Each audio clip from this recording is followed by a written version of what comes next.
E aí, turma, tudo certinho com vocês? Estamos aqui para mais um Papo Mais EV. Temos um convidado especial, nosso querido mestre Danilo Pereira, né? Já já ele vai se apresentar um pouquinho melhor, né? De antemão, queria agradecer demais por ele ter aceito, né, esse convite de bate-pronto e que a gente tenha um ótimo papo, que esse papo seja mais EV, né? Misturar aposta de valor com papo mais EV tem tudo para dar certo.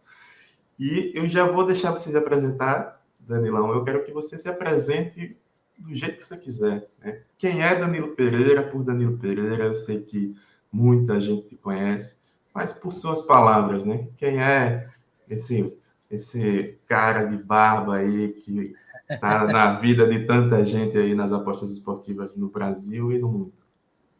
Bom, valeu pelo convite aí, mano. Não tem nem como pensar em aceitar ou não, né? É um convite que é uma ordem, na verdade. Que é o tamanho das coisas que a gente já fez junto e o nosso grau de amizade não dá para pensar em postergar ou fazer, enfim, tem que aceitar de cara. Até porque acho que vai ser muito importante para as pessoas também ganharem mais essa né? Mais uma bagagem aí, diria. Bom, cara, eu tenho 37 anos, às vezes eu esqueço minha idade, toda vez, eu não sei se é 37 ou se é 38. A Cibele que me ajuda nisso sempre, mas eu nasci em 85, então eu tenho 37, eu sempre faço essa conta. Eu moro em Portugal hoje, tenho uma vida dentro das apostas esportivas há 16 anos, onde eu entrei como apostador. De lá para cá, muita água passou debaixo dessa ponte. Hoje faço as minhas apostas, mas mais do que isso, trabalho na indústria com alguns produtos, bookmakers, enfim, treinamentos. Estou muito focado sempre na parte da educação para o apostador em geral. Represento algumas marcas, e além das minhas próprias marcas. E sou pai de família, tenho 2 filhos que são as coisas mais importantes da minha vida, na frente de tudo isso que eu falei.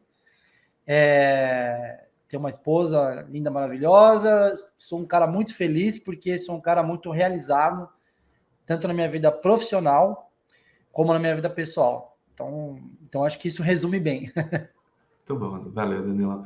E eu vou fazendo uns ganchozinhos, tá? Eu tenho um roteiro, mas ele é um roteiro meio solto, e aí eu vou tentando trazer um gancho. E você já falou de uma coisa que eu quero perguntar, que é o Danilo apostador e o Danilo empresário. O Danilo apostador precisa fazer uma série de ações, que o Danilo empresário precisa fazer outra série de ações. E o dia só tem 24 horas, né? Eu queria que você falasse um pouco de como é que você lida com isso, né, nos últimos anos, porque se a gente imaginar, né, o yin e o yang ali, né, aquela bolinha preta e branca, né, não dá para ser só apostador, né? E antes você era só apostador, né? Você pode falar um pouco dessa transição para a gente? Que bom, cara. Eu acho assim, Eric, que quando a gente começa em qualquer coisa, qualquer desafio na nossa vida, a gente tem que ter as expectativas alinhadas para o que isso vai te entregar de benefício, tanto do lado financeiro quanto de progressão, de legado, né, de contribuição para outros crescimentos, com os prejuízos que isso te traz. E quando eu chamo de prejuízo, eu estou querendo dizer assim, o tanto de tempo que isso vai te tomar, porque é claro que tudo, isso é um investimento. Você pegar um desafio de empreender é um investimento porque você vai colocar o teu tempo numa caixinha e você vai ter um retorno.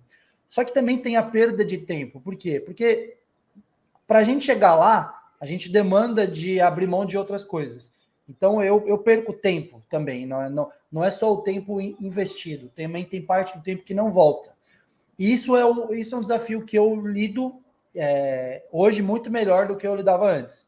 Então, para exemplificar, quando eu só apostava, minha rotina era mais ou menos assim: eu acordava, lia as notícias no meu café da manhã, precificava os jogos, assistia os VTs que eu tinha que assistir, dos jogos que eu não tinha conseguido assistir durante os dias anteriores, e pronto. E ali eu ia ajustando as minhas informações, né, ajustando os preços, me preparava para o jogo e pronto. Hoje, aliás, hoje não, voltando um pouquinho, quando eu comecei a empreender, eu também fazia isso e adicionei a rotina de empreendedor. Só que eu empreendia pouco. Eu tinha um produto e meio, então dava tempo. Com esse crescimento, eu tive que alinhar essa minha expectativa que eu falei antes e entender que eu tinha que começar a tirar essa parte dos prejuízos, de perder o tempo. Eu tinha que, se eu queria chegar em algo muito grande, numa prateleira muito maior de produtos, eu tinha que fazer com que eu diminuísse esses meus problemas. E aí eu comecei a criar as minhas empresas, eu comecei a contratar pessoas, eu comecei a comprar tempo, eu chamo de comprar tempo, comprar hora, né? Quando a gente contrata 1, 2, 3 colaboradores, a gente está comprando hora, porque eu queria muito poder fazer o que eles fazem, né? Não que eu tenha capacidade para fazer tudo, porque não tenho. Tem muita gente na minha empresa que tem capacidade de fazer coisas que eu não tenho, mas eu gostaria de pelo menos tentar. Como eu não posso nem tentar, eu compro tempo para isso. Então acho que a resposta ela está por aí. Eu adaptei a minha rotina à medida de que eu vim crescendo. Eu não comprei tempo lá no começo porque eu não precisava. Tinha uma época, Eric, que eu ia para o banheiro e eu respondia todos os inbox do meu Instagram. Era a hora que eu tinha para fazer isso. Chegou um momento que eu não conseguia mais fazer isso. Nem que eu fosse 10 vezes ao banheiro no dia. Então era o momento de contratar uma pessoa para fazer isso. E por aí vai, suporte, né, marketing, enfim, eventos. Então eu fui agregando pessoas no meu time que hoje fazem essa engrenagem rodar, cara. O maior desafio do empreendedor é isso, né? Porque você tem que gastar o dinheiro no momento certo, gastar a energia no momento certo, e aonde a maioria das pessoas erra e quebra. Você quer falar agora de talvez do maior produto seu, né? Do que te deu um impulso gigantesco, que foi o curso Aposta de Valor, né? Depois de mais de 4 anos, você formou milhares de pessoas, de alunos, alguns se tornaram profissionais, etc, etc, etc. Nesse momento que a gente grava essa entrevista, o Aposta de Valor está suspenso, né, em reformulação. Por quê? Né? Porque aconteceu que chegou o momento de olhar para dentro de um curso que formou milhares de pessoas por 4 anos. Né? O que é que está acontecendo? Que pergunta boa, né? E eu vou te responder de maneira mais sincera possível. O Aposta de Valor está congelado há quase um ano, praticamente. A gente nem teve turma nesse ano, justamente porque eu não sei o que está acontecendo com a cena das apostas no Brasil. Eu não sei o que vai acontecer e tudo isso me preocupa muito para que eu possa continuar a ter um produto na minha prateleira que não entrega o que as pessoas querem hoje. Então eu vou explicar isso melhor. Quando eu lancei a Aposta de Valor, Eric, já não, nem sei, cara, eu sou péssimo com tempo, assim, mas faz pelo menos 4 anos aí, por volta disso ou mais. A gente tinha uma cena que ela não era nada poluída, justamente porque ela não era muito conhecida. Então as pessoas buscavam por algo que eu podia entregar para elas naquele momento. E eu entreguei, por isso que o Aposta de Valor fez tanto sucesso. Pô, você quer conhecimento? Cara, naquela época, eu tinha 11 ou 12 anos de estrada, eu te dou esse conhecimento, porque eu tenho isso para te dar. Então isso fez muito sucesso. Eu consegui dar atalhos para as pessoas aprenderem com uma velocidade muito rápida aquilo que eu tinha aprendido durante toda a minha vida. Hoje, não faz sentido isso. Por quê? Porque as pessoas... Calma que eu vou chegar lá, tá? Não estou generalizando, mas hoje não faz sentido como fazia antes, porque as pessoas não querem mais isso. Hoje a gente vive uma era, isso é minha opinião, tá? Posso estar errado, mas é minha opinião. A gente vive uma era nas apostas que poucas pessoas querem saber de gestão de banca, precificação, querem saber de mais EV, CLV, etc. As pessoas querem um robô milionário, querem tips, querem uma série de coisas que eu não sei entregar, eu não posso entregar, eu não conheço para entregar disso e, principalmente, eu não concordo com isso. Então, eu achei melhor do que ficar vendendo um produto que vai entregar para 10% de pessoas que se eu comparar com antes, né, sei lá, se antes eu formava 1.000 alunos por turma, eu vou formar 100, 80, 50 numa turma, eu preferi tirar esse produto, ver o que eu posso contribuir com a cena das apostas, modificar o meu produto para tentar entregar para essas pessoas que querem hoje um conteúdo que eu posso vender. Em outras palavras, eu quero ganhar financeiramente bem o suficiente para que possa valer a pena o meu produto estar no mercado e ao mesmo tempo que eu vá entregar uma coisa que vai fazer sentido para as pessoas. Eu não vou ficar, Eric, dando murro em ponta de faca, como eu fiz no ano passado, de querer entregar uma coisa que as pessoas não querem. Para atender 10% do mercado, eu prefiro tirar o produto, reformular esse produto, até porque ele já tem uma certa idade, ele já está aí 4, 5 anos, ele já tinha mesmo que ser pincelado, atualizado, pelo menos atualizado. Então eu quero voltar com aposta de valor ou para o final desse ano ou para o ano que vem, com uma outra pegada. Eu quero ver o que tem de bom no mercado que eu não coloquei nele, mas ao mesmo tempo, Eric, agora eu tenho que confessar e desabafar, eu tenho muita dificuldade de fazer isso. Muita. Porque cada vez que eu paro, eu falo assim, mano, como é que eu vou falar de uma coisa que vocês querem se eu não concordo com isso? E isso me pega, sabe? Como é que eu posso entregar uma mensagem de curto prazo num produto que ele é de longo prazo? Como é que eu vou bater nesse avatar aí que está querendo comprar o meu produto? Eu vivo numa linha assim, cara, de eu não posso vender um produto que não vá fazer sentido com aquilo que eu penso, mas ao mesmo tempo, se eu não colocar uma pitada de algo que você quer muito, eu não vou vender mais o aposta de valor. Então está sendo muito difícil encontrar esse ponto perfeito e a gente tem estudado muito para tentar colocar esse produto o quanto antes, porque eu sei que o mercado precisa, eu sei que tem muita gente que infelizmente está pagando o pato de não ter isso na prateleira, como poderia ter, mas é um momento que eu acho que a gente precisa dar uma pausa. Eu fui seu aluno, né? Eu sou seu aluno, digamos assim, né? Acho que seus alunos que continuam te perguntando, continuam sendo seus alunos. E eu sei mais ou menos a estrutura do aposta de valor. E lá você nos ensina, né, como você encontra valor, né, numa aposta. Aqui para o Danilo apostador agora. E eu tenho feito essa pergunta para todo mundo e quero fazer para todo mundo que é analista. No final, eu quero ter um quebra-cabeça para todo mundo ver. Caramba, que diversidade louca. Você pode nos dizer, eu acabei te adiantando meu objetivo com essa pergunta, né? É um objetivo de longo prazo, mas você pode nos dizer rapidamente, né? Como é que você encontra valor nas apostas? Qual é a metodologia que você usa para encontrar valor nas apostas esportivas? A conta é muito grande, a equação é gigante, porque ela envolve muitos fatores percentuais que quando eu encontro cada um desse pedacinho, eu vou achar o valor. Só que se eu pudesse te falar aonde isso vai chegar no fim, eu chamaria isso de comparar cenários. E entender, no final de tudo isso, entender se aquele cenário que está sendo proposto naquela linha, ele é o cenário condizente com o que eu acredito que será no evento. Eu até estava agora, antes de falar com você, gravando o vídeo da Premier League. E eu posso te dar um exemplo claro disso, bem claro. O Aston Villa perdeu na primeira rodada por 2-0, 1-0, não me lembro, para um time que ele não deveria ter perdido. O Aston Villa tem para essa temporada, reforços de peso, Diego Carlos, enfim, tem o Bailey, tem o Coutinho já ajustados no time.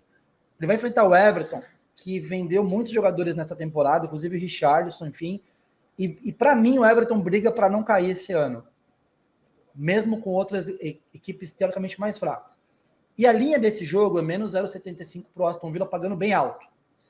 No fim, depois de precificar toda essa equação, eu comparei os cenários, que eu acho que a gente vai ter um jogo de via única, para o Aston Villa em casa, mandando no jogo, amassando o Everton e fazendo gols em algum momento do jogo. No final, toda a minha precificação apontou para um cenário de menos 1, menos 1,25. Só que eu tenho disponível hoje menos 0,75 no Aston Villa.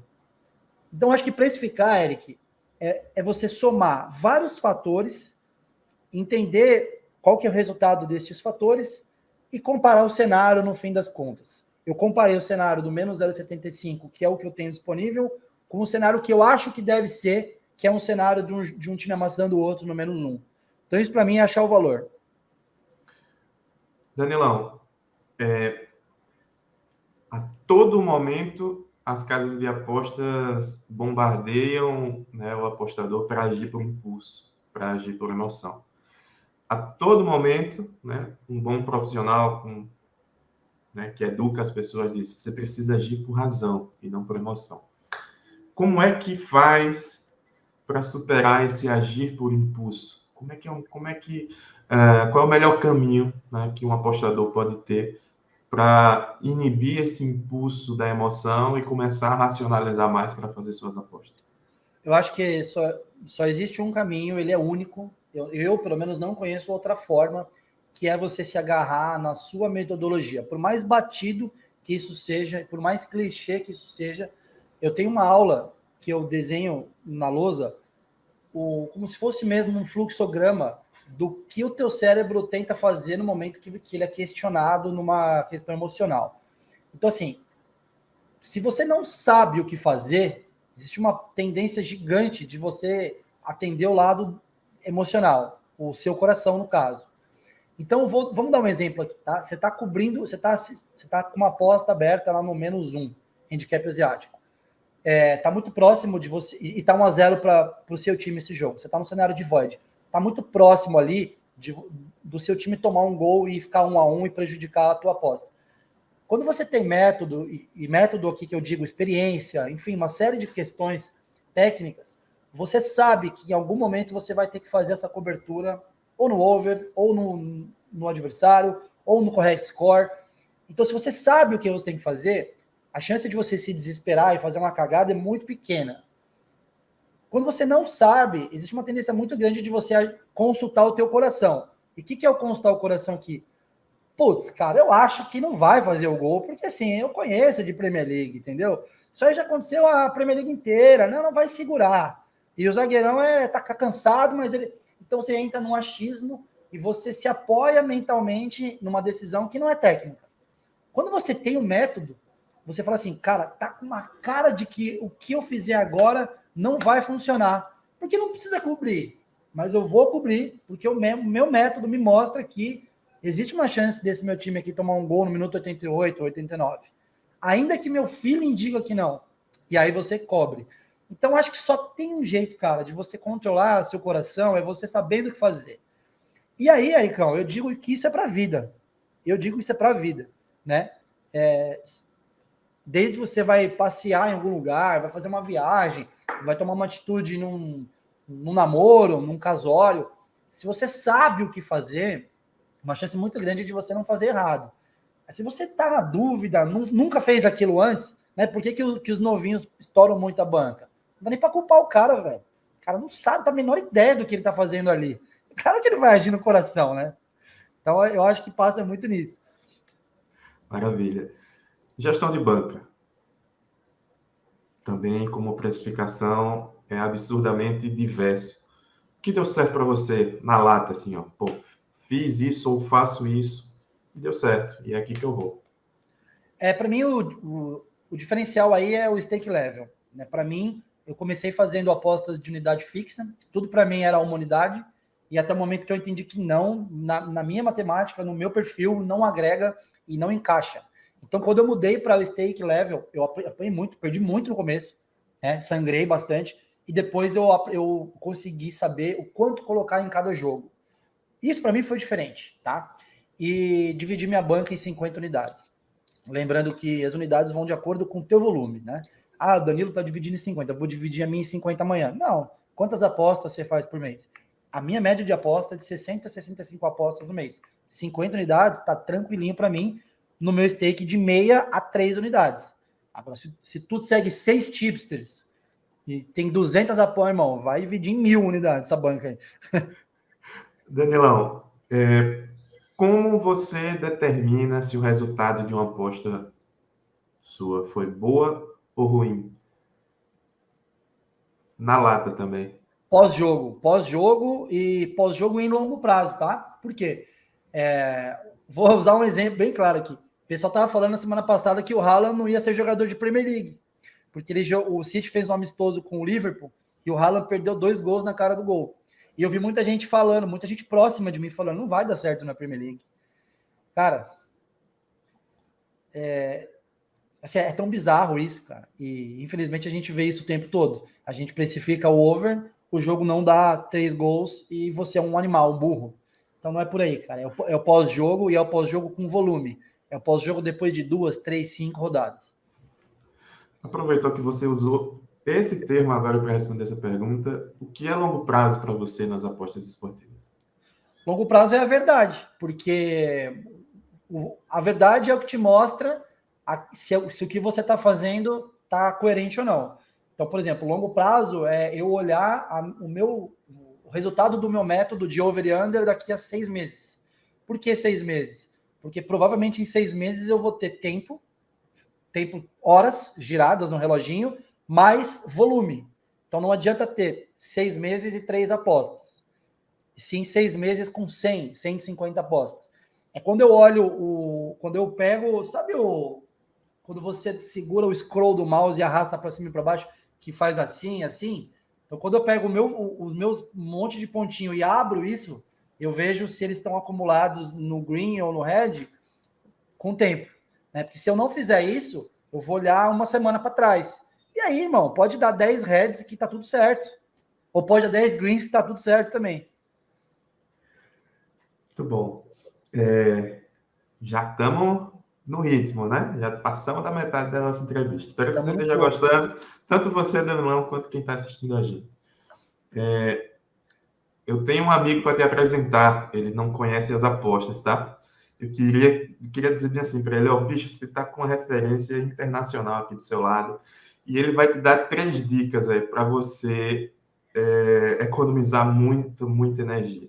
Quais são as 3 dicas que você pode dar para esse meu amigo, Danilão? Assim, provavelmente, se eu sempre fizer essa pergunta daqui uma semana, eu vou te responder outras 3 dicas. Porque é uma coisa que, se eu parar para pensar, eu vou ter muitas dicas para dar para ele. Mas como, inclusive, eu posso estar influenciado pela cena que a gente vive hoje, que é bem possível. Então, as minhas 3 dicas seriam assim, ó. Primeiro de tudo, tá? Você vai seguir alguém em algum momento. Isso é um fato. Você vive uma era de follow. Você vai seguir alguém.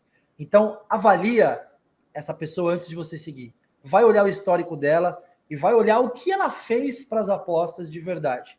Primeiro ponto, porque hoje existe uma chance muito grande de você seguir logo de cara um cara errado. E aí você falar que a aposta não presta e quebrar a tua banca. Então, assim, essa é a primeira dica que eu te dou. Segunda dica, se você puder não colocar dinheiro nenhum, é melhor. É melhor. Né? Então vai estudar no paper bet. Vai procurar o que é paper bet ou vai fazer apostas simbólicas de R$1, enfim. Essa seria a minha segunda dica. E terceira dica, cara, em algum momento, durante o seu início nas apostas, você vai ter que olhar para dentro de você e fazer uma reflexão verdadeira se você quer isso para ti. Eu vou explicar por que eu estou falando isso. Tem muita gente nas apostas que não serve para as apostas. Não serve. Não serve. Só que o cara botou na cabeça dele que ele vai ser apostador porque ele viu que o Danilo está nas apostas, que o Eric está nas apostas e que o vilão que está enganando todo mundo também está nas apostas. E esse cara fica dando murro em ponta de faca por meses e perdendo dinheiro. Em algum momento, velho, você precisa olhar para dentro de ti, ser sincero com você, olhar o quanto você já perdeu, o quanto você já ganhou, ver se isso está fazendo sentido na tua vida e decidir se é hora de parar ou de continuar. Se eu pudesse, Eric, olhar para as pessoas e ter o poder de dizer assim, cara, você não presta para isso. Vai fazer o que você faz de melhor, mas para de se enganar. Eu juro que eu poderia ser super indelicado, mas eu faria, cara. Porque me dá uma tristeza tão grande, mano, quando eu vejo amigos meus de infância perder dinheiro, porque o cara acha que ele leva jeito para isso, e ele não leva jeito. Não é que ele não conhece de futebol, não é isso. Mas ele não quer estudar, ele não quer olhar o número, ele quer o amanhã antes do longo prazo. Então, eu acho que esse é um grande erro, é uma grande dica que eu poderia dar, mano. Muito bem, Daniel. Você falou um ponto que tá no meu roteiro aqui, eu já puxo o gancho para ele. Você tem 16 anos nas apostas já? 16, é isso? É isso. Né? Nesses 16 anos, qual foi o papel do estudo na sua evolução? E eu já emendo com a segunda perguntinha. Hoje, Danilo Pereira hoje, você acredita que você precisa estudar ainda para continuar sendo um bom apostador? Sabe que sempre que a gente pergunta para um técnico numa coletiva e faz 2 perguntas, ele responde primeiro a segunda. Não sei por quê. Você reparou? E eu vou responder a segunda também. Acho que fica mais na cabeça. eu não acho. Eu tenho certeza que se eu não estudar, eu vou perder dinheiro, vou correr risco de ser ultrapassado pelos meus bons concorrentes no mercado brasileiro e mundial, e principalmente eu vou deixar de ser verdadeiro. Então eu preciso estudar, eu não tenho a menor dúvida disso. O mercado ele é smart, ele modifica, isso está provado ao longo do tempo. Se eu parar, a casa vai cair. E o papel do estudo, Eric, se eu não tivesse estudado, eu teria sido um bom apostador, provavelmente. Bom, ponto. Apostador nota 7. Por quê? Porque, querendo ou não, cara, se você conhece de futebol, existe uma grande chance de você ter um bom feeling o suficiente para você ganhar algum dinheiro. O problema é que em algum momento você vai devolver essa grana. Então eu teria, 16 anos atrás, ganho por 2, 3, 6 meses, sido um bom apostador naquele momento e só. E aí, em algum momento, o mercado teria me levado tudo de novo. Porque ser bom é uma coisa, ser consistente é outra. E aí o estudo te leva à consistência. Eu tenho amigos, Eric, que entendem muito mais de futebol que eu, muito mais. Infinitamente mais. Só que eles nunca vão ser um apostador melhor que eu. Porque eles não vão ser consistentes para isso. Porque eles não estudaram. Acho que isso mata a resposta, cara. Qual é a maior lição que as apostas deram para você na sua vida pessoal ou na sua vida profissional? Mas uma coisa, Danilão, que você olha assim para o Danilo Pereira e vê e pensa assim, ó, pô, isso daqui foi as apostas que me deu e eu me amarro muito nisso, né? Qual foi a maior lição que as apostas te deram, te deu? Foram muitas, mas eu vou dizer assim, uma coisa bem forte. Eu acho que eu virei homem com as apostas esportivas. Homem no sentido do ser humano, óbvio. Porque assim, Eric, eu comecei nas apostas 16 anos atrás, quando eu era um retardado, cara. Eu só fazia merda na minha vida, entendeu? Eu fiz muita besteira. E com as apostas, eu fui trilhando um caminho aonde eu fui encontrando o quanto eu podia ser útil para as pessoas e quanto ser útil para as pessoas me fez melhor. E como eu fui evoluindo como ser humano, e aí a gente vai passando fases na nossa vida, fase do casamento, fase de ser pai, fase de ser um empreendedor, enfim, eu fui me tornando cada vez melhor. E aí eu acho que hoje, acho não, tenho certeza, eu sou um homem muito melhor do que eu era há 16 anos atrás. E as apostas me deram isso. Porque quando eu digo me deram isso, é porque aqui tem um conjunto de coisas, né, cara? Tem o lado mental, eu fui me fortalecendo, eu fui entendendo, porra, cara, todo mundo fala que eu sou tão bom, não é possível, cara. Será que eu sou mesmo? E você vai refletindo, e você vai ganhando confiança e casca e consistência, e você traz isso para dentro de você, nas suas decisões interpessoais, né? Enfim. E financeiramente também, né, cara? As apostas me deram uma qualidade de vida muito grande, no sentido de realizar sonhos meus, das minhas famílias, dos meus amigos, das pessoas que estão comigo no Aposta de Valor, dos meus seguidores, dos meus alunos. Então, financeiramente, a balança também pesou muito para esse lado. Danilão, se você tivesse uma varinha mágica e pudesse modificar algo na indústria das apostas esportivas hoje, o que é que te incomoda muito, assim? Você já falou um pouco, mas não sei se vai entrar de novo esse assunto, mas o que é que te incomoda muito que você tivesse o poder, você modificava hoje dentro do cenário da indústria das apostas? Cara, a maldade das pessoas que estão entrando agora nessa indústria, porque eu poderia usar várias palavras aqui, picareta, maldade, enfim, mas no fundo, cara, eu acho que o cara que ele entra com o sentimento de enganar alguém, de arruinar a vida de alguém, é o que eu mudaria, né? Isso é uma história rápida, assim. Há tantos anos atrás, a gente não tinha conteúdo nenhum e todo mundo reclamava por isso. Hoje, o que mais a gente tem é conteúdo e mais pessoas produzindo cada dia mais. Isso, naturalmente, chama a atenção de quem quer se aproveitar. E hoje, quando eu abro o meu Instagram, quando eu vou ver um canal do YouTube, eu tenho um grande problema, Eric, que eu como empreendedor, eu sou obrigado a conhecer o meu cenário. Eu tenho que olhar o que estão gravando, o que estão falando, o que estão compartilhando. Só que eu tenho nojo, cara. Eu tenho nojo. Eu não consigo assistir uma entrevista inteira de alguém que não seja sempre os mesmos. E esses sempre os mesmos, quase sempre, são os caras do meu ciclo. Então, assim, eu não consigo olhar por muito tempo, rodar para baixo o meu feed. E olha que eu dou um monte de unfollow, e olha que eu sigo pouca gente. Então é muita maldade, é muito conteúdo para enganar, é muito conteúdo para tirar o dinheiro do cara, é muito conteúdo para te falar que é fácil quando não é. E também tem outro lado, é muito conteúdo ruim na inocência. Porque tem muita gente sendo formado por uma mensagem errada e achando que está contribuindo com algo que não está. Então tem muita gente criando conteúdo que está mais prejudicando os outros do que está ajudando. E, velho, não tem como arrumar isso. Tá uma bola de neve. Isso não se arruma. Isso só, o que a gente pode fazer é tentar criar cada vez mais, compartilhar cada vez mais e, infelizmente, se fechar numa panela. E daí vem as críticas, cara. Pô, por que o Danilo aparece sempre na live com fulano de tal? Porque eu não confio em quase ninguém mais. Essa é a realidade, cara. E podemos dizer, Danilão, que esse tema que a gente acabou de abordar é fruto do crescimento. Né? Todo mundo olha agora para a cena das apostas, o cenário das apostas, para a indústria das apostas. Não tem como não olhar. Se você olhar para o futebol, você vai olhar para o futebol, que é uma indústria gigantesca. Quando você olha para a indústria do futebol, está acoplado à indústria das apostas. De certa forma, né, a gente sempre sonhou com esse boom, com esse crescimento. Né? Então, também vem as coisas ruins. Mas, olhando para um ponto, né, de mais geral da indústria, você como foi um cara visionário lá atrás, hoje, em 2022, quando a gente grava essa entrevista, onde é que isso vai chegar? Onde é que vai chegar a indústria das apostas brasileira? Onde é que você projeta que vai chegar as indústrias das apostas aqui no Brasil? Né? Eu tenho um grande medo. Falei, inclusive, essa semana eu fiz um post no meu Instagram falando sobre uma bolha que eu acho que pode acontecer no Brasil. Tenho conversado com algumas pessoas, alguns country managers, enfim. Hoje, Eric, para muitas empresas a conta já não se paga mais, né? Por quê?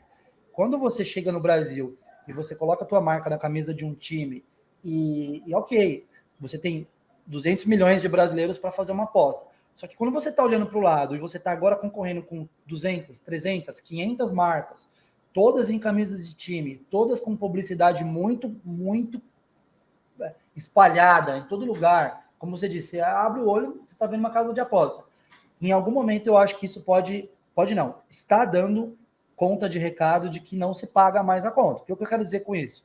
Se você vem aqui no Brasil, vai no Brasil aí, paga 100 milhões para colocar a sua marca na camisa do time, etc, etc. Mas você não tem um produto bom o suficiente, você não vai pagar a sua conta no final do mês, você não vai pagar os seus funcionários, você não vai pagar os influenciadores que você contratou para divulgar a tua marca, você vai arrancar isso do teu consumidor final. Como você faz isso? Você não paga o saque do cara, você mexe no teu bônus, você diminui as letras dos termos e condições.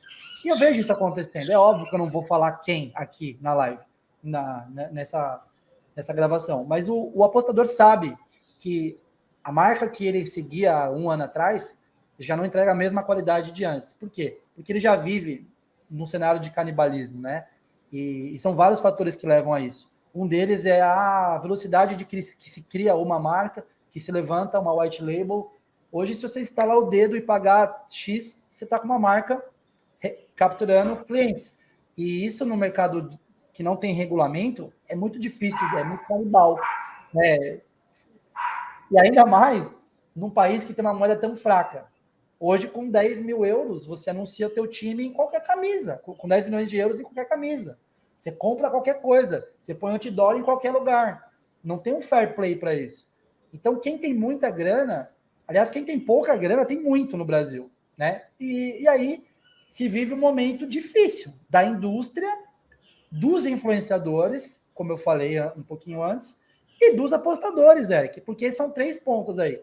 A indústria canibal, com produtos que passam por essas transformações, o influenciador picareta e o apostador que não quer saber de nada, ele quer o bilhete pronto.